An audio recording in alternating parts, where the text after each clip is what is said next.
ഒരിടത്ത് രാജീവ് ചന്ദ്രശേഖർ, ഇപ്പുറത്ത് സാബു ജേക്കബ്. അതിനും വ്യത്യാസമുണ്ട്. ഒന്ന്, രാജീവ് കേരളത്തിലെ ചെറുപ്പക്കാരുടെ ഇടയ്ക്കും വരാനുള്ള തലമുറയ്ക്കകത്തും ഒരു ഐക്കോണിക് ഫിഗറായി മാറിയിട്ടുണ്ട്. കാരണം ട്രഡീഷണൽ പൊളിറ്റീഷ്യനല്ലേ. എങ്ങനെയാണ് ശശി തരൂരിന് കേരളത്തിൽ വലിയ അക്സെപ്റ്റൻസ് കിട്ടിയത്, അതേ രീതിയിലാണ് രാജീവ് പോയിക്കൊണ്ടിരിക്കുന്നത്.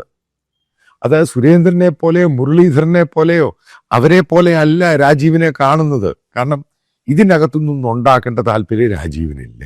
രണ്ട്, സാബുവിന് ഈ പറയുന്ന പൊളിറ്റിക്സ് ഉപയോഗിച്ച് ഒന്നും ചെയ്യേണ്ട ആവശ്യം. കാരണം അയാളൊരു കോർപ്പറേറ്റ് ലീഡർ തന്നെയാണ്. ബിസിനസ് താല്പര്യമുണ്ട്. കേരളത്തിൽ അത് കൂടുതൽ കൊണ്ടുവരണം താല്പര്യം. ഇന്ത്യ മുഴുവനും ഗ്ലോബലായിട്ട് പോകണം താല്പര്യമുണ്ട്. ഇതാണ് ഈ കോമ്പിനേഷൻ എന്ന് പറയുന്നത്. അതായത് സാബുവിന് കേരളത്തെ പറ്റി A to Z കാര്യങ്ങൾ തറവലി അറിയാം.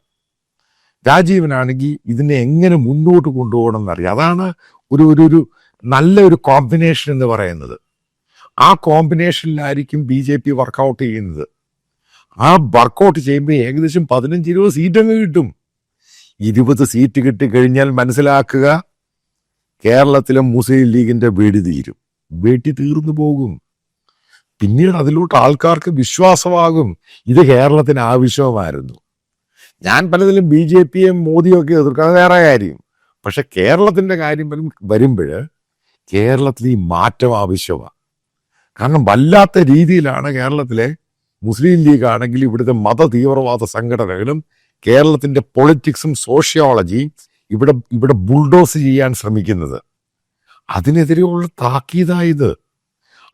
അങ്ങനൊരു റിസൾട്ട് കൂടെ വന്നു കഴിഞ്ഞാൽ എന്നേക്കുമായിട്ട് മനസ്സിലാക്കുക, ഇവരുടെ ഒരു സപ്പോർട്ട് ഇല്ലാതെ, അതായത് ഇവർ നിശ്ചയിക്കും കേരളത്തിൽ ആര് ഭരിക്കണം.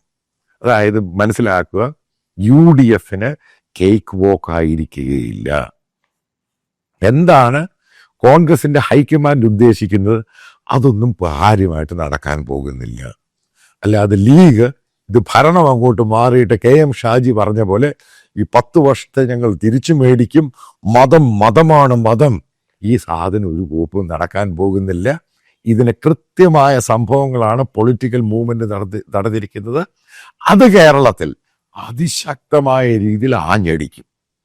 ഇത് മധ്യ തിരുവിതാംകൂർ കേരളത്തിൽ മാത്രമല്ല, ഇത് മലയോര മേഖലയിലും, അതായത് കുടിയേറ്റ മേഖലയിലും ഇതൊരു സംഭവമായിട്ട് അങ്ങ് മാറും. കാരണം ഇവർ വെക്കുന്നൊരു പൊളിറ്റിക്സ് ഉണ്ട്, വികസിത കേരളം. അതിനെ സപ്പോർട്ട് ചെയ്യുന്ന മോദി ഗവൺമെന്റ് ഡബിൾ എഞ്ചിൻ ഈ ഫോർമുലയെല്ലാം കൂടെ വന്നു കഴിയുമ്പം ജനങ്ങൾ അറിയാതെ വോട്ട് ചെയ്യും.